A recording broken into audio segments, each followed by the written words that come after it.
Hi everyone, ഞാൻ Akhila Narayanan.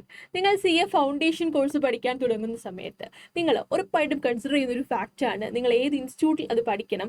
ഓരോ ഇൻസ്റ്റിറ്റ്യൂട്ടുകളും എന്തൊക്കെ സർവീസസ് ആണ് CA ഫൗണ്ടേഷൻ കോഴ്സിനൊപ്പം ഒരു പാക്കേജ് ആയിട്ട് നിങ്ങൾക്ക് പ്രൊവൈഡ് ചെയ്യുന്നത്. സോ ദിസ് വീഡിയോ നമ്മൾ 1 by 1 ആയിട്ട് ട്രിപ്ലൈ നിങ്ങൾക്ക് ഓഫർ ചെയ്യുന്ന services along with CA foundation courses cover ചെയ്യുന്നതായിരിക്കും.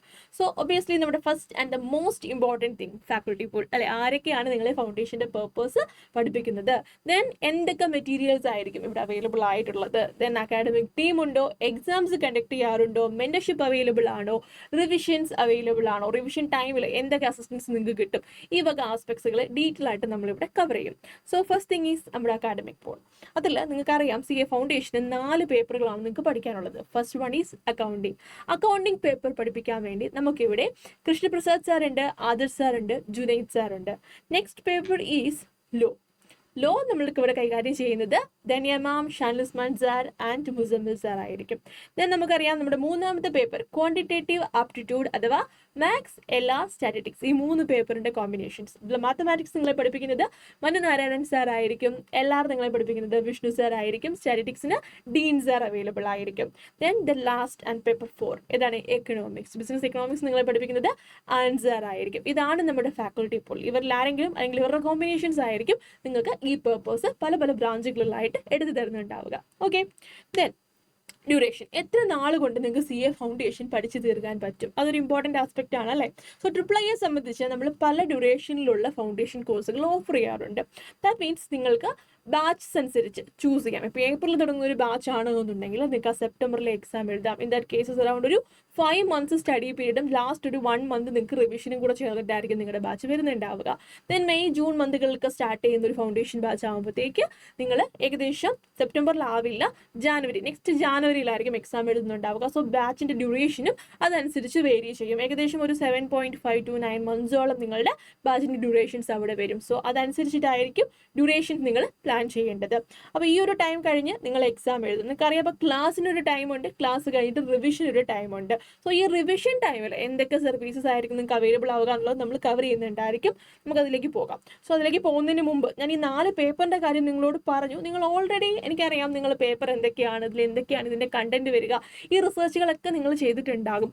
ഇൻ കേസ് നിങ്ങൾക്ക് എന്തെങ്കിലും സംശയങ്ങളുണ്ടെങ്കിൽ ഓരോ പേപ്പറിനും നിങ്ങൾക്ക് ഇൻട്രൊഡ്യൂസ് ചെയ്ത് തരാൻ വേണ്ടിയായിട്ട് നമ്മുടെ ട്രിപ്ലൈ യൂട്യൂബ് ചാനലിൽ ട്രിപ്ലൈ CA മലയാളം എന്ന് പറയുന്ന യൂട്യൂബ് ചാനലിൽ ഈ ഫൗണ്ടേഷൻ കോഴ്സുകളെ കുറിച്ചുള്ള ഇൻഫർമേഷൻസ് നമ്മുടെ ഫാക്കൾട്ടീസ് തന്നെ ഷെയർ ചെയ്ത് അവൈലബിൾ ആണ്.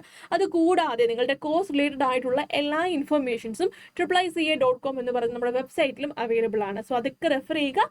ഇൻഫർമേഷൻസ് എല്ലാം കളക്ട് ചെയ്ത് ഒരു ഇൻഫോംഡ് ഡിസിഷൻ ആയിരിക്കണം എപ്പോഴും നിങ്ങൾ CA ഫൗണ്ടേഷൻ എന്ന് പറയുന്ന ഒരു കോഴ്സ് ചൂസ് ചെയ്യുന്ന സമയത്ത് എടുക്കുന്നത്. ഓക്കെ, ഞാൻ ജസ്റ്റ് ഒന്ന് ക്വിക്കായിട്ട് ബ്രീഫ് ചെയ്തു. ഓൾറെഡി നമ്മൾ പേപ്പറിൻ്റെ പേര് പറഞ്ഞു. ഇനി ഈ പേപ്പറിൻ്റെ ഒരു സ്റ്റൈൽ അല്ലെങ്കിൽ അതിൻ്റെ ഒരു മോഡ് എന്താണെന്നും കൂടെ നമുക്കൊന്ന് പറഞ്ഞു പോകാം. അതായത് നിങ്ങളുടെ പേപ്പർ 1ഉം പേപ്പർ 2ഉം അക്കൗണ്ടിങ്ങും ബിസിനസ് ലോസും ഡിസ്ക്രിപ്റ്റീവ് പേപ്പറാണ്. അതിന് രണ്ടിനും 100 മാർക്സ് വീതമായിരിക്കും ഫൈനൽ എക്സാമിന് ചോദിക്കുന്നുണ്ടാവുക. ഇത് 3 hours എടുത്ത് നിങ്ങൾ എഴുതുന്ന ഡിസ്ക്രിപ്റ്റീവ് പേപ്പർ ആണ്. ഇനി പേപ്പർ 3ഉം പേപ്പർ 4ഉം ഇത് രണ്ടും ഒബ്ജക്റ്റീവ് പേപ്പേഴ്സ് ആണ്. MCQ പേപ്പർ ആയിരിക്കും നിങ്ങൾ ക്വസ്റ്റ്യൻസ് വരുന്നുണ്ടാവുക. ഓക്കെ, സോ അതും 100 മാർക്സ് തന്നെയാണ്. 2 hours ആയിരിക്കും നിങ്ങൾക്ക് ടൈം അവൈലബിൾ ആവുന്നുണ്ടാവുക. Then when it comes to paper 3 ഞാൻ ഒരിക്കൽ കൂടി പറയുകയാണ്, അത് 3 പേപ്പറിൻ്റെ കൺസോളിഡേഷൻ ആണ്. Maths, logical reasoning and statistics. ഇനി ഇത് പറയുന്ന കൂടെ ഒബ്വിയസ്ലി ഇത് കേൾക്കുമ്പോൾ ഈ പേപ്പേഴ്സിൻ്റെ പേരൊക്കെ കേൾക്കുമ്പോഴേ മനസ്സിൽ വരുന്ന കാര്യമുണ്ട്, കൊമേഴ്സുകാർക്ക് മാത്സ് അത് കേൾക്കുമ്പോൾ ഒരു പേടി വരും അല്ലേ. അതുപോലെ തന്നെയാണ് സയൻസുകാർക്ക് അക്കൗണ്ട്സ്, എക്കണോമിക്സ് അല്ലെ. അവരവർ പഠിക്കാത്ത പോർഷനാണ് ഇതൊക്കെ. ഇതൊരു പ്രശ്നമാകുമോ എന്നൊരു പേടി ഉണ്ടാകും. ശരിക്കും ഇവിടെ ഒരു ലെവൽ പ്ലേയിങ് മെക്കാനിസം ഇല്ലേ? കൊമേഴ്സുകാർക്ക് അക്കൗണ്ട്സ് ഈസി ആകുമ്പോൾ മാത്സ് അവർക്ക് പാടാണ്. സയൻസുകാർക്ക് മാത്സ് ഈസി ആകുമ്പോൾ അക്കൗണ്ട്സ്, എക്കണോമിക്സ് പോലുള്ള പേപ്പറുകൾ അവർ ഒന്നേന്നാണ് പഠിച്ചു വരുന്നത്. So there is a level playing. Law എന്ന് പറയുന്ന പേപ്പർ എല്ലാവർക്കും പുതിയതുമാണ്. സോ ഡോണ്ട് വറി, ഒരു പേപ്പർ മാത്രമായിരിക്കില്ല നിങ്ങളെ CA ഫൗണ്ടേഷൻ വേണ്ട എന്ന് വെപ്പിക്കുന്ന ഡിസൈഡിങ് ഫാക്ടർ. ഏത് പേപ്പറും നിങ്ങൾക്ക് ക്രാക്ക് ചെയ്യാൻ പറ്റുന്നത് തന്നെയാണ്. ഇനി മാത്സ് ആണ് വലിയ പ്രശ്നമെന്ന് വിചാരിക്കുന്നവരുണ്ടെങ്കിൽ നിങ്ങൾക്കുള്ള സൊല്യൂഷനും ഞാൻ പറഞ്ഞു. മാത്സ് ഒരു സിംഗിൾ പേപ്പർ അല്ല, മാത്സ്, സ്റ്റാറ്റി ഈ 3 പേപ്പറിനും കൂടെ ചേർന്നിട്ട് 40 കിട്ടിയാൽ നിങ്ങൾക്ക് പാസ്സാവാൻ വേണ്ടി പറ്റും. അപ്പോൾ ഇത് ഓരോ പേപ്പറിൻ്റെയും പാസ് മാർക്ക് എന്ന് പറയുന്നത് 40 ഔട്ട് ഓഫ് 100 ആണ്. ഇനി അത് മാത്രം കിട്ടിയാൽ നിങ്ങൾ പാസ്സാവില്ല, എല്ലാത്തിനും കൂടെ കൂട്ടുമ്പോൾ 400 ആണല്ലോ വരിക ടോട്ടൽ മാർക്സ്, അതിൽ നിങ്ങൾക്ക് 200 മേളിലും വേണം. സോ ഇൻഡിവിജ്വലി 40%, ടുഗെദർ അഗ്രിഗേറ്റ് 50% വരുമ്പോഴാണ് നിങ്ങൾ CA ഫൗണ്ടേഷൻ പാസ്സാവുന്നത്. അതിൽ തന്നെ ഓർക്കുക, മാത്സിന് മാത്രമല്ല നിങ്ങൾ 40 സ്കോർ ചെയ്യേണ്ടത്, മാത്സ് LR സ്റ്റാറ്റി ഈ 3 പേപ്പറും ചേർത്തിട്ടാണ് നിങ്ങൾ 40 പാസ് മാർക്ക് സ്കോർ ചെയ്യേണ്ടത്. സോ മാത്സ് ഇച്ചിരി വീക്ക് ആണെങ്കിൽ എല്ലാവരും സ്റ്റാറ്റിസ്റ്റിക്സിലും കട്ടക്കി പിടിച്ചാൽ മതി ഉണ്ടാവും. So don't worry about maths, എല്ലാവരുടെയും ഒരു കൺസേൺ, അതുകൊണ്ട് ഞാൻ ഇവിടെ നിങ്ങൾ പറഞ്ഞതേ ഉള്ളൂ. ഓക്കെ, ദെൻ നമ്മൾ മൂവ് ചെയ്യുന്നത് ട്രിപ്പിൾ പ്രൊവൈഡ് ചെയ്യുന്ന മെറ്റീരിയൽ. എന്താണ് ട്രിപ്പിൾ അവൈലബിൾ ആയിട്ടുള്ള മെറ്റീരിയൽ? ഓഫ് കോഴ്സ് നിങ്ങൾക്ക് ഇൻസ്റ്റിറ്റ്യൂട്ടിൻ്റെ സ്റ്റഡി മെറ്റീരിയൽ നിങ്ങൾ രജിസ്റ്റർ ചെയ്യുന്ന സമയത്ത് തന്നെ നല്ല ബണ്ടിലായിട്ട് അങ്ങ് വീട്ടിൽ വരുന്നുണ്ടാകും. അതുകൂടാതെ ട്രിപ്പിൾ ഫാക്കൾട്ടീസ് യൂസ് ചെയ്യുന്ന മെറ്റീരിയൽസും ട്രിപ്പിൾ മാത്രം പ്രത്യേകതയായിട്ടുള്ള വർക്ക് ബുക്കും നിങ്ങൾക്ക് അവൈലബിൾ ആയിരിക്കും. എന്താണ് ട്രിപ്പിൾ വർക്ക് ബുക്ക് എന്ന് പറയുന്നത്? അതായത് നിങ്ങൾ പഠിക്കുന്ന സമയത്ത്, നിങ്ങളിപ്പം +1 +2 ഒക്കെ പഠിച്ചുകൊണ്ടിരിക്കുന്ന കുട്ടികളല്ലേ, നിങ്ങൾക്കറിയാം നിങ്ങൾക്കൊരു ഫുൾ ടെസ്റ്റ് എക്സാം ഒക്കെ എഴുതി നോക്കണം, അല്ലെങ്കിൽ നിങ്ങൾ ഒരു ഒരു പോർഷൻ അത് ഞാൻ നല്ലപോലെ പഠിച്ചു എന്നറിയാൻ ഒരു എക്സാം എഴുതി നോക്കണം എന്ന് തോന്നിക്കഴിഞ്ഞാൽ എക്സാംസ് അത്ര ഈസിലി അവൈലബിൾ ആണോ? പ്രീവിയസ് എക്സാംസ് ഒക്കെ എടുത്ത് നോക്കി എഴുതിയാൽ തന്നെ നിങ്ങൾക്ക് വരാൻ പോകുന്നൊരു പ്രശ്നം എന്താ? അതെല്ലാം എല്ലാ ചാപ്റ്റേഴ്സും ചേർത്തിട്ടുള്ള എക്സാം അല്ലേ? അല്ലെങ്കിൽ ക്രിസ്മസ് എക്സാം ആണെങ്കിൽ അതുവരെയുള്ള പോർഷൻസ് ചേർത്തിട്ടുള്ള എക്സാം അല്ലേ വരിക? ഞാൻ ഒരു ചാപ്റ്റർ പഠിച്ചു, അതിൻ്റെ എക്സാം ഒന്നും എനിക്ക് എഴുതി നോക്കാനുള്ള ഓപ്ഷൻ ഉണ്ടോ? ഗൈഡിലൊക്കെ നോക്കി കുറച്ച് ക്വസ്റ്റ്യൻസ് ഒക്കെ സോൾവ് ചെയ്യാം. പക്ഷേ CA ഫൗണ്ടേഷനിലേക്ക് വരുമ്പോഴും ഈ ഒരു പ്രശ്നം നിങ്ങൾക്ക് പിന്നെയും വരും അല്ലേ? ഒരു ചാപ്റ്റർ പഠിച്ചാൽ അതിൻ്റെ എക്സാം എഴുതി നോക്കാൻ പറ്റുമോ? അതിൻ്റെ ക്വസ്റ്റ്യൻസ് മാത്രം സോൾവ് ചെയ്തിട്ട് ഞാൻ പഠിച്ചത് കറക്റ്റ് ആണോ എന്ന് ചെക്ക് ചെയ്യാൻ പറ്റുമോ? ഞാൻ പറയാണ്, നിങ്ങളൊരു പകുതി ചാപ്റ്ററാണ് പഠിച്ചതെങ്കിൽ പോലും with the help of our work book നിങ്ങൾക്ക് ആ പകുതി പോർഷൻ നിങ്ങൾ നല്ല രീതിയിൽ പഠിച്ചു കഴിഞ്ഞാൽ ക്വസ്റ്റ്യൻസ് സോൾവ് ചെയ്ത് നോക്കാൻ പറ്റും. ബിക്കോസ് ACCA എന്ന് പറയുന്ന നിങ്ങളുടെ ഇൻസ്റ്റിറ്റ്യൂട്ട് നിങ്ങൾക്ക് പ്രാക്ടീസ് ചെയ്യാൻ വേണ്ടി ക്വസ്റ്റ്യൻ പേപ്പേഴ്സ് തരുന്നത് റിവിഷൻ ടെസ്റ്റ് പേപ്പേഴ്സ് ആയിട്ടും മോക്ക് ടെസ്റ്റ് പേപ്പേഴ്സ് ആയിട്ടും പ്രീവിയസ് ഇയറിലെ ടെസ്റ്റ് പേപ്പേഴ്സ് ആയിട്ടുമാണ്. ഇതിൻ്റെ എല്ലാം പ്രശ്നം എന്താ? ഇതിലെല്ലാം chapter 1 to chapter last what ever it is അത്രയും ചാപ്റ്റേഴ്സിലെ ക്വസ്റ്റ്യൻസ് ഒന്നിച്ചായിരിക്കും വരിക. സോ ഇത് ഓരോന്നും എടുത്ത് നിങ്ങൾ പഠിച്ച ചാപ്റ്ററിലെ ക്വസ്റ്റ്യൻ അതും തപ്പിയെടുത്ത് അത് സോൾവ് ചെയ്ത് വരുന്നത് ടൈം കൺസ്യൂമിങ് പ്രോസസ്സാണ്. അപ്പോൾ ട്രിപ്പിൾ എന്ത് ചെയ്തു?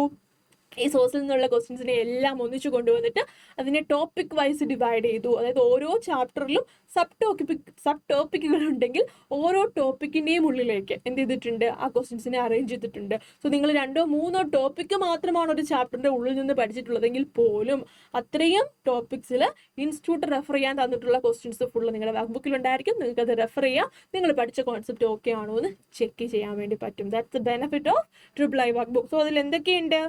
ICയുടെ റിസോഴ്സിനെ മാത്രം യൂസ് ചെയ്ത് മോസ്റ്റ് ട്രസ്റ്റ് വർത്തി ആയിട്ടുള്ള റിസോഴ്സിൽ നിന്ന് മാത്രം നമ്മൾ എടുക്കുന്നതാണ്. ടോപ്പിക് വൈസസ് നമ്മൾ ക്വസ്റ്റ്യൻസിനെ അറേഞ്ച് ചെയ്തിട്ടുണ്ട്. ICയുടെ സ്റ്റഡി മെറ്റീരിയൽ തന്നിരിക്കുന്ന ക്വസ്റ്റ്യൻസ്, IC പ്രീവിയസ് ഇയറിൽ ചോദിച്ച ക്വസ്റ്റ്യൻസ്, റിവൈസ് ചെയ്യണമെന്ന് പറഞ്ഞ് നിങ്ങൾക്ക് തരുന്ന റിവിഷൻ ടെസ്റ്റ് പേപ്പേഴ്സിലെ ക്വസ്റ്റ്യൻസ്, അതുകൂടാതെ എല്ലാ എക്സാമിനും തൊട്ട് മുമ്പ് ഇൻസ്റ്റിറ്റ്യൂട്ട് 2 or 3 മോക്കൊക്കെ നടത്താറുണ്ട്, ആ മോക്കിലെ ക്വസ്റ്റ്യൻസ്, ഇത്രയും ക്വസ്റ്റ്യൻസിനെ നമ്മൾ വർക്ക് ബുക്കിൽ അറേഞ്ച് ചെയ്തിട്ടുണ്ട്. സോ നിങ്ങൾ വർക്ക് ബുക്കിലെ ക്വസ്റ്റ്യൻസ് എല്ലാം സോൾവ് ചെയ്ത് എനിക്ക് ചെയ്യാൻ പറ്റും നിങ്ങൾ ഉറപ്പിച്ചു കഴിഞ്ഞാൽ നിങ്ങൾക്ക് ആ കോൺസെപ്റ്റ് കിട്ടിയോ ഇല്ലയോ നിങ്ങൾ പിന്നെ സംശയിക്കേണ്ട, യു ഗോട്ട് ഇറ്റ്, പിന്നെ എക്സാം എഴുതിയാൽ മതി. അത്രയും കോൺഫിഡൻ്റ് ആയിട്ട് നിങ്ങൾക്ക് മൂവ് ചെയ്യാൻ പറ്റും. ക്ലാസ് ടൈമിലും ഫാക്കൾട്ടീസിൻ്റെ ഹെൽപ്പോട് കൂടിയും അതിനുശേഷം അസൈൻമെൻറ്റ്സ് ആയിട്ടും റിവിഷൻ്റെ ടൈമിലും എല്ലാം നമ്മൾ റിപ്പീറ്റഡ്ലി ഈ ഒരു വർക്ക് ബുക്കിനെ സോൾവ് ചെയ്ത് ക്രാക്ക് ചെയ്യുന്നുണ്ടാകും. Okay, so then academic team നമ്മുടെ triple we have a huge number of people working exclusively for improving your result. നിങ്ങളുടെ റിസൾട്ട്സ് കൂട്ടാൻ വേണ്ടി മാത്രം വർക്ക് ചെയ്യുന്ന 10-70 പേരുണ്ട് അല്ലേ? അപ്പോൾ നിങ്ങളുടെ എന്ന് പറയുമ്പോൾ ഞാൻ ഉദ്ദേശിച്ച ഫുള്ള് കോഴ്സുകളുടെ അതിൽ CA കോഴ്സിന് വേണ്ടി മാത്രം നമുക്ക് എത്ര പേരുണ്ട്? 20 to 25 ടീം മെമ്പേഴ്സ് നമുക്ക് അവൈലബിൾ ആണ്. എന്താ ഇവരുടെ പണി? നിങ്ങളിവിടെ വരുമ്പോൾ തൊട്ട് നിങ്ങൾക്കറിയാം, നിങ്ങൾ ഈ ഉപയോഗിക്കാൻ പോകുന്ന വർക്ക് ബുക്കില്ലേ നമ്മൾ തൊട്ട് മുമ്പ് പറഞ്ഞത്, ഇതിങ്ങനെ തനത്താനെ ഗ്രൂപ്പ് വൈസ് ആവത്തില്ലല്ലോ, അത് ഈ ഒരു ടീമിൻ്റെ പണിയാണ്. അത് മാത്രമല്ല, നിങ്ങളിവിടെ വന്നു കഴിയുമ്പോൾ ഇഷ്ടം പോലെ നമ്പർ ഓഫ് എക്സാംസ് എഴുതും. Weekly exams, MCQ exam, descriptive exams, revision exams. പിന്നെ റിവിഷൻ്റെ സമയത്തോട്ട് എത്തുമ്പോൾ പ്രാക്ടീസ് ടെസ്റ്റായി, മോക്ക് ടെസ്റ്റായി, ട്രിപ്പിൾ മോക്ക് എന്ന് പറഞ്ഞാൽ അങ്ങനെ ഇഷ്ടം പോലെ നമ്പർ ഓഫ് എക്സാംസ് എഴുതി എക്സാമിനെ യാതൊരു പേടിയും ഇല്ലാതെ ആയിരിക്കും നിങ്ങൾ ഫൈനൽ ഫൗണ്ടേഷൻ എക്സാം എഴുതാൻ പോകുന്നുണ്ടാവുക. സോ അത്ര നമ്പർ ഓഫ് എക്സാംസ് നമുക്ക് നടത്തണമെന്നുണ്ടെങ്കിൽ അത്യാവശ്യം റിസർച്ച് നടക്കണം, ക്വസ്റ്റ്യൻ പേപ്പേഴ്സ് റെഡി ആകണം, വാല്യുവേഷൻസ് തരണം അല്ലെ, ഒരുപാട് കാര്യങ്ങളുണ്ട്. സോ ഈ പറയുന്ന QP പ്രിപ്പറേഷൻസ്, വാല്യുവേഷൻസ്, എക്സാം ഏത് സമയത്ത് നടക്കണം അല്ലെ, ചുമ്മാ നടത്തിയാൽ പോരല്ലോ. അപ്പോൾ അത് പ്ലാൻ ചെയ്ത് ഏത് സമയത്ത് നടത്തിയാലായിരിക്കും നിങ്ങൾക്ക് മോസ്റ്റ് ബെനിഫിഷ്യൽ ആയിട്ട് പഠിച്ച പോർഷൻസ് കവർ ചെയ്യാൻ പറ്റുക. ഇനി കുറേ നാൾ മുന്നോട്ട് പോയി കഴിയുമ്പോൾ പണ്ട് പഠിച്ചതൊക്കെ ഒന്ന് പൊടിച്ചിട്ട് എടുക്കണ്ടേ, അതിനൊക്കെ എക്സാം പ്ലാൻ ചെയ്യണ്ടേ? ഈ വക പരിപാടികളെല്ലാം ചെയ്യുന്നത് ട്രിപ്പിൾ അക്കാഡമിക് ടീം ആയിരിക്കും. ഇനി അതുകൂടാതെ നിങ്ങൾക്ക് ഫീസിബിളി നല്ല രീതിയിൽ ഫോളോ ചെയ്യാൻ പറ്റുന്ന ഒരു ഷെഡ്യൂൾ റെഡി ആവണ്ടേ അല്ലേ? അക്കൗണ്ട്സ് മൊത്തം തീർത്തിട്ട് ലാസ്റ്റ് ലോ മൊത്തം പഠിച്ച് അങ്ങനെ മതിയോ? അല്ലല്ലേ, എല്ലാ സബ്ജക്ട്സും ഒരേ രീതിയിൽ നമുക്ക് പഠിച്ചു പോകണം. അതിന് പറ്റുന്ന രീതിയിലുള്ളൊരു ഷെഡ്യൂൾ പ്രിപ്പറേഷൻസ്. അതുകൂടാതെ നിങ്ങളുടെ ക്വസ്റ്റ്യൻ പേപ്പറിന്റെ പ്രിപ്പറേഷൻസ്, വർക്ക് ബുക്ക് നമുക്കറിയാം ഓരോ തവണയും നമ്മൾ അപ്ഡേറ്റ് ചെയ്തുകൊണ്ടായിരിക്കുന്നത് അല്ലേ? ഇൻസ്റ്റിറ്റ്യൂട്ട് ഓരോ പുതിയ എക്സാമിനും പുതിയ മോക്കുകളും പുതിയ RTPയും തരും. അതൊക്കെ നിങ്ങളുടെ വർക്ക് ബുക്കിലേക്ക് കൊണ്ടുവരണ്ടേ? ആവശ്യമില്ലാത്ത ക്വസ്റ്റ്യൻസ് ഒക്കെ മാറ്റണ്ടേ ഔട്ട്ഡേറ്റഡ് ആയത്? അങ്ങനെ വർക്ക് ബുക്കിന്റെ അപ്ഡേഷൻസ്. ഇത് കൂടാതെ നിങ്ങളുടെ റിസൾട്ട് അതെങ്ങനെ ഇമ്പ്രൂവ് ചെയ്യാമെന്ന് കണ്ടിന്യൂസ്ലി റിസർച്ച് ചെയ്തുകൊണ്ടിരിക്കുന്ന ടീമായിരിക്കും നിങ്ങളുടെ അക്കാഡമിക് ടീം. സോ അക്കാഡമിക് ടീമിന്റെ പെർഫോമൻസ് ആയിരിക്കും നിങ്ങളുടെ റിസൾട്ടിൽ ഔട്ടായിട്ട് വരുന്നുണ്ടാവുക. ദെൻ ആഫ്റ്റർ ക്ലാസ് അസിസ്റ്റൻസ്, അത് നിങ്ങൾക്ക് എല്ലാവർക്കും ഉള്ളൊരു കൺസേൺ ആയിരിക്കും. ഫസ്റ്റ് പോയിന്റിൽ നമ്മൾ പറയുന്നത് റെക്കോർഡിംഗ് എന്ന് വരെ കിട്ടും എന്നുള്ളതാണ്. അപ്പോൾ റെക്കോർഡിംഗ് നിങ്ങൾ ക്ലാസ്സസ് തീരുന്നതിന് ഉൾപ്പെടെ നിങ്ങൾക്ക് ഏകദേശം ക്ലാസ് തീരുന്ന സമയത്ത് നിങ്ങൾക്ക് റെക്കോർഡിംഗ് അവൈലബിൾ ആകും, അതുവരെ കഴിഞ്ഞ ക്ലാസ്സിൻ്റെത്. ആ റെക്കോർഡിങ്സ് നിങ്ങൾക്ക് ക്ലാസ് തീർന്നു കഴിഞ്ഞ് നിങ്ങളുടെ എക്സാം എന്നാണോ അന്ന് വരെ അവൈലബിൾ ആയിരിക്കും. ഇനി അത് കഴിഞ്ഞ് ഞാൻ എങ്ങാനും പൊട്ടിയാലോ അല്ലെ, വേസ്റ്റ് കേസ് സിനാറിയോ, എന്ത് ചെയ്യും? പിന്നെ എനിക്ക് റെക്കോർഡിംഗ് ഇല്ല, ഞാൻ പിന്നെ എങ്ങനെ പഠിക്കും? Don't worry. റെക്കോർഡിങ്ങിന്റെ പർപ്പസ് എന്താ? നിങ്ങൾ ഫുൾ ഇങ്ങനെ പഠിച്ചു വരുമ്പോൾ എവിടെയെങ്കിലും നിങ്ങളൊന്ന് സ്റ്റക്കായി, ആ ക്ലാസ് നിങ്ങൾ പോയിട്ടില്ല, അല്ലെങ്കിൽ ആ ക്ലാസ് മറന്നുപോയി എന്നുണ്ടെങ്കിൽ ഒന്ന് ബാക്കിലേക്ക് പോയി ഒന്ന് റെഫർ ചെയ്യാൻ വേണ്ടി മാത്രമല്ലേ റെക്കോർഡിംഗ് യൂസ് ചെയ്യുക. നിങ്ങൾ അടുത്ത എക്സാം അറ്റംപ്റ്റ് വരെ നിങ്ങൾക്ക് റെക്കോർഡിംഗ് അവൈലബിൾ ആയിരിക്കും. പോരെ? 2 അറ്റംപ്റ്റ് കൂടുതൽ ഇവിടെ ആരും പോകുന്നില്ല, നിങ്ങൾ അതിന് പാസ്സാകും. Don't worry about it. Okay, അപ്പോൾ അതിന് വേണ്ടി നിങ്ങൾക്ക് നെക്സ്റ്റ് അറ്റംപ്റ്റ് വരെ നിങ്ങളുടെ റെക്കോർഡിംഗ് അവൈലബിൾ ആയിരിക്കും. ഇനി ഈ ക്ലാസ് കഴിഞ്ഞ് എക്സാം വരെ ഉള്ളൊരു സമയമില്ലേ, മേ ബി അത് 1 മന്ത് ആകാം, 2 മന്ത്സ് ആകാം അല്ലെ, ഇത് വേരി ചെയ്തുകൊണ്ടേയിരിക്കും. ഓരോരോ ബാച്ചിന്റെ ഡ്യൂറേഷൻസ് അനുസരിച്ച് അത് മാറിക്കൊണ്ടേയിരിക്കും. ആ ഒരു ടൈമിൽ ട്രിപ്പിൾ നിങ്ങൾക്ക് എന്തൊക്കെ ഹെൽപ്പാണ് തരുന്നതെന്ന് വെച്ച് കഴിഞ്ഞാൽ, നിങ്ങൾക്കൊരു സ്ട്രാറ്റജിക്കലി പ്ലാൻഡ് ആയിട്ടുള്ള റിവിഷൻ ഷെഡ്യൂൾ കിട്ടും. ഓരോ പേപ്പറിനും എത്ര നമ്പർ ഓഫ് എക്സാംസ്, ദെൻ അതിൻ്റെ ടുവേർഡ്സ് ദി എൻഡിൽ 1-2 ഫുൾ മോക്ക് ടെസ്റ്റുകൾ, അതിൻ്റെ കൂടെ നിങ്ങൾക്ക് പ്രാക്ടീസ് ചെയ്യാനുള്ള ടെസ്റ്റ് പേപ്പേഴ്സും കാര്യങ്ങളും ഒക്കെ വരുന്നുണ്ടാകും. അതുകൂടാതെ ഇങ്ങനെ ഒരു ടോപ്പിക് വൈസ് നമ്മൾ ഡിവൈഡ് ചെയ്ത് സ്ട്രാറ്റജിക്കലി നമുക്ക് ഫുൾ ടോപ്പിക്സ് കവർ ചെയ്ത് എക്സാമിന് കോൺഫിഡൻ്റ് ആയിട്ട് ഫേസ് ചെയ്യാൻ വേണ്ട രീതിയിൽ ഒരു ഷെഡ്യൂൾ തരും. അപ്പോൾ ഓരോ ദിവസവും എന്ത് പഠിക്കണം, എത്ര ദിവസം കൂടുമ്പോൾ എക്സാം എഴുതണം, അത് ഏത് എക്സാം എഴുതണം, അതിൻ്റെ വാല്യുവേഷൻസ്, അതിൻ്റെ QPs, ഈ വക കാര്യങ്ങളൊക്കെ നിങ്ങൾക്ക് കറക്റ്റായിട്ട് റിവിഷൻ ഡേയ്സിൽ കിട്ടുന്നുണ്ടായിരിക്കും. സോ നിങ്ങൾക്ക് ഈ ഒരു എക്സാംസ് എഴുതി കഴിയുന്ന സമയത്തായിരിക്കും നിങ്ങളെല്ലാം പഠിച്ചു കഴിഞ്ഞാലും നിങ്ങളുടെ പ്രസൻറ്റേഷൻ റിയലി മാറ്ററാണ് അല്ലേ? നല്ല രീതിയിൽ പ്രസൻറ്റ് ചെയ്താൽ മാത്രമേ നിങ്ങൾക്ക് നല്ല സ്കോർ ചെയ്യാൻ പറ്റത്തുള്ളൂ. നമ്മളിപ്പോൾ ഇതുവരെ കൊടുക്കുന്ന എക്സാം എന്ന് പറഞ്ഞാൽ കുറേ ലെങ്ത് ആയിട്ട് നമ്മൾ ആൻസർ അങ്ങ് എഴുതി കഴിഞ്ഞാൽ മാർക്ക് കിട്ടുന്നതാണ് നമ്മുടെ എക്സ്പെക്ടേഷൻ. പക്ഷേ ICAയിലേക്ക് വരുമ്പോൾ അങ്ങനെയല്ല. വേണ്ട പോയിന്റ് കറക്റ്റായിട്ട് അവിടെ വന്നിട്ടുണ്ടെങ്കിൽ മാത്രമേ നിങ്ങൾക്ക് മാർക്ക് വീഴത്തുള്ളൂ. സോ ലെങ്തി ആയിട്ട് എഴുതി ഇങ്ങനെ വലിച്ചു നീട്ടി കൊണ്ടുപോകാനുള്ള ടൈമും നിങ്ങൾക്ക് അവൈലബിൾ ആയിരിക്കത്തില്ല. So time management, presentation skill അല്ലെ, ആ ഒരു കീ വേർഡുകളെ, വേണ്ട കോൺസെപ്റ്റുകളെ കറക്റ്റായിട്ട് ആ ക്വസ്റ്റ്യനിലേക്ക്, ആൻസറിലേക്ക് കൊണ്ടുവരാൻ വേണ്ടിയുള്ള ടാലൻറ്റ് നിങ്ങൾക്ക് എന്ത് ചെയ്യണം? ക്രിയേറ്റ് ചെയ്യപ്പെടണം. ആ ഒരു പ്രോസസ്സസ് എല്ലാം നടന്ന് കോൺഫിഡൻസ് ഉണ്ടാക്കി വരുന്ന ഒരു സമയമാണ് ഈ റിവിഷൻ ടൈം എന്ന് പറയുന്നത്. So with the help of mentors ഈ ഒരു റിവിഷൻ ടൈമിൽ നമ്മൾ നല്ല ബിസി ആയിരിക്കും. ഈ പറയുന്ന ആക്ടിവിറ്റീസസ് എല്ലാം ആ റിവിഷൻ ടൈമിൽ ഉണ്ടായിരിക്കും. ട്രിപ്പിൾ കട്ടയ്ക്ക് കൂടെ ഉണ്ടാകും പാസ്സാവുന്നത് വരെ. So don't worry about it. Then exams, ഞാനിപ്പോൾ പറഞ്ഞ കാര്യങ്ങൾ തന്നെയാണ്. പല വെറൈറ്റീസ് ഓഫ് എക്സാംസ് നമ്മൾ നടത്തും. എന്താ? Portion exams. എന്താ? ഓരോരോ പോർഷൻസ് ഫാക്കൾട്ടീസ് എടുത്ത് തീരുമ്പോൾ നമ്മൾ അതിൻ്റെ എക്സാംസ് നടത്തിപ്പോരും. MCQസും ഉണ്ടാകും, ഡിസ്ക്രിപ്റ്റീവും ഉണ്ടാകും. Then we have revision exam. Revision തുടങ്ങുന്ന സമയത്ത് നമ്മൾ 2-3 ചാപ്റ്റേഴ്സ് ഒക്കെ വീതം ക്ലബ് ചെയ്ത് റിവിഷൻ എക്സാംസ് ഉണ്ടാകും. അതുകൂടാതെ ഇൻസ്റ്റിറ്റ്യൂട്ട് മോക്ക് എക്സാം ഇറക്കും, അത് നിങ്ങൾക്ക് കിട്ടും. അതുകൂടാതെ ട്രിപ്പിൾ മോക്ക് എക്സാംസ് കണ്ടക്ട് ചെയ്യും. ഫുൾ എക്സാംസുകൾ, ഫുൾ ടെസ്റ്റുകളായിരിക്കും എല്ലാ ചാപ്റ്റേഴ്സും ഒന്നിച്ച് ഇൻസ്റ്റിറ്റ്യൂട്ടിൻ്റെ മോഡലിൽ തന്നെ നമ്മൾ നടത്തും. അപ്പോൾ ട്രിപ്പിൾ മോക്ക് ഉണ്ടാകും, ദെൻ ഇൻസ്റ്റിറ്റ്യൂട്ടിൻ്റെ മോക്ക് എക്സാംസും നിങ്ങൾക്ക് ഇവിടെ വന്ന് എഴുതാനൊക്കെയുള്ള ഓപ്ഷൻസും കാര്യങ്ങളും ഉണ്ടാകും. അങ്ങനെ വെറൈറ്റീസ് ഓഫ് എക്സാംസ് നമ്മളിവിടെ പ്ലാൻ ചെയ്യുന്നുണ്ടായിരിക്കും. ദെൻ നമ്മുടെ മെന്റർഷിപ്പ് പ്രോഗ്രാം നമ്മൾ ഓൾറെഡി പറഞ്ഞല്ലേ, മെൻറ്റേഴ്സിൻ്റെ പണി എന്താണെന്ന്. റിവിഷൻ സമയത്ത് അവരായിരിക്കും നിങ്ങൾക്ക് കട്ടയ്ക്ക് കൂടെ ഉണ്ടാവുക എന്നുള്ളത്. സോ മെൻറ്റേഴ്സ് എന്തൊക്കെ സർവീസസ് നിങ്ങൾ പ്രൊവൈഡ് ചെയ്യുന്നത്? നിങ്ങൾക്ക് ഏത് മൊമെൻറ്റിൽ ഡൗട്ട് വന്നാലും നിങ്ങൾക്ക് ഫാക്കൽറ്റീസിനെ അപ്രോച്ച് ചെയ്യുന്നതിന് കുഴപ്പമൊന്നുമില്ല. ഇൻ കേസ് ഒരു ഫാക്കൽറ്റിയോട് ചോദിക്കാൻ ഒരു പേടിയുണ്ടെങ്കിൽ ഡോണ്ട് വറി, നിങ്ങളുടെ കട്ട ഫ്രണ്ടായിട്ട് നിങ്ങളുടെ മെൻറ്റർ കൂടെ ഉണ്ടാകും. നിങ്ങളുടെ മെൻറ്ററിനോട് എന്ത് ചെയ്യാം? നിങ്ങളുടെ ഡൗട്ട്സും കാര്യങ്ങളും വാട്സപ്പ് ഗ്രൂപ്പ് വഴിയോ കോൾ വഴിയോ മെൻറ്റർ ക്ലാസ്സിൽ അവൈലബിൾ ആവുന്ന ഡേയ്സ് ഉണ്ടാകും. ആ ഡേയ്സിൽ മിക്കയായിട്ട് കവർ ചെയ്യാം. Then question practice sections, mentors വന്ന് നിങ്ങളുടെ QP പ്രാക്ടീസ് സെക്ഷൻസ് നടത്തുന്നുണ്ടായിരിക്കും. അതുപോലെ നിങ്ങളുടെ എക്സാംസിൻ്റെ വാല്യുവേഷൻസ് മെൻറ്റേഴ്സിൻ്റെ പണിയായിരിക്കും. പേരൻസിനോട് കമ്മ്യൂണിക്കേഷൻ, നിങ്ങളുടെ ഒരു പെർഫോമൻസ് ഒക്കെ ഇച്ചിരി കുറഞ്ഞൊക്കെ വരുന്നുണ്ടെങ്കിൽ ഡോണ്ട് വറി, ആ മെൻറ്ററിൻ്റെ കോൾ അങ്ങ് വരുന്നുണ്ടായിരിക്കും. സോ അതും മെൻറ്ററിൻ്റെ പണി തന്നെയായിരിക്കും. So these kinds of mentorship assistance ആയിരിക്കും നിങ്ങൾക്ക് ട്രിപ്പിൾ ഐയിൽ നിന്ന് കിട്ടുന്നുണ്ടാവുക. ദെൻ റിവിഷൻ്റെ കാര്യം വന്നപ്പോൾ നമ്മൾ പറഞ്ഞു, നമ്മൾ പല രീതിയിൽ റിവിഷൻ എക്സാംസിൻ്റെ രീതിയിലൊക്കെ റിവിഷൻസ് നടത്തുന്ന കാര്യം പറഞ്ഞിട്ടുണ്ട്. നമ്മളുടെ ഷെഡ്യൂൾ അനുസരിച്ച് നമ്മൾ ആ 10 days 20 days എന്താണോ ചെയ്യാൻ പറ്റുന്നത് എന്നുള്ളത് പ്ലാൻ ചെയ്ത് നമ്മൾ ചെയ്യുന്നതായിരിക്കും റിവിഷൻ പ്രോഗ്രാം. ഇനി അത് കൂടാതെ, അത് മാത്രമല്ല നമ്മൾ പ്രൊവൈഡ് ചെയ്യുന്നത്, അത് കൂടാതെ നമ്മൾ യൂട്യൂബിൽ നോക്കിക്കഴിഞ്ഞാൽ നിങ്ങൾക്ക് തന്നെ അറിയാം, നിങ്ങളുടെ എക്സാമിന് തൊട്ട് മുമ്പ് വന്ന RTPs, റിവിഷൻ ടെസ്റ്റ് പേപ്പറും മോക്ക് ടെസ്റ്റ് പേപ്പറും അല്ലേ, ഇത് നമ്മളുടെ വർക്ക് ബുക്കിലുണ്ടോ? ഇല്ല, നിങ്ങൾക്ക് ക്ലാസ് തുടങ്ങുമ്പോഴേ വർക്ക് ബുക്ക് കിട്ടും. അപ്പോൾ അതുവരെയുള്ള RTP MTP അല്ലേ അതിലുള്ളൂ. സോ നിങ്ങളുടെ എക്സാമിനും ഇൻസ്റ്റിറ്റ്യൂട്ട് RTPയും MTPസും ഇറക്കുന്നുണ്ടാകും.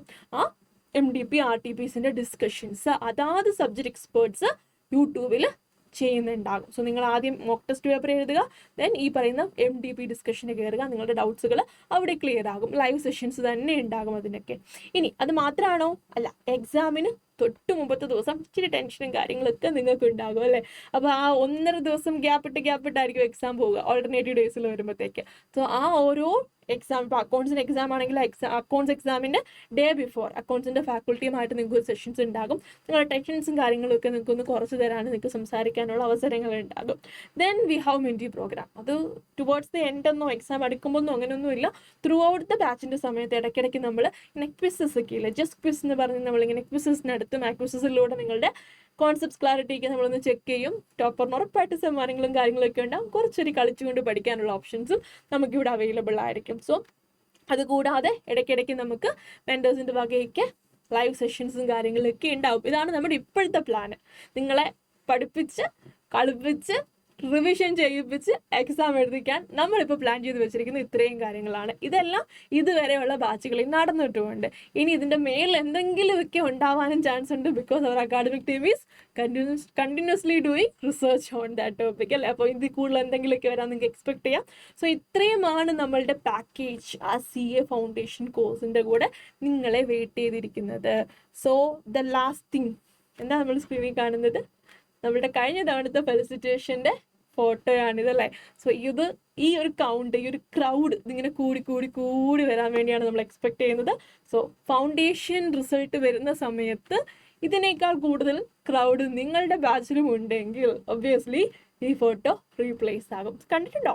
ഈ ഫോട്ടോ ആണ് നമ്മളുടെ മെറ്റീരിയലിൻ്റെ ബാക്കിലും നമ്മുടെ വെബ്സൈറ്റിലും ഒക്കെ വരിക. സോ ഈ ക്രൗഡ് കൂട്ടാൻ നിങ്ങൾക്ക് പറ്റിക്കഴിഞ്ഞാൽ നിങ്ങളുടെ ഫോട്ടോ ആയിരിക്കും അവിടെ എത്തുന്നുണ്ടാവുക. So hope that will happen. All the best.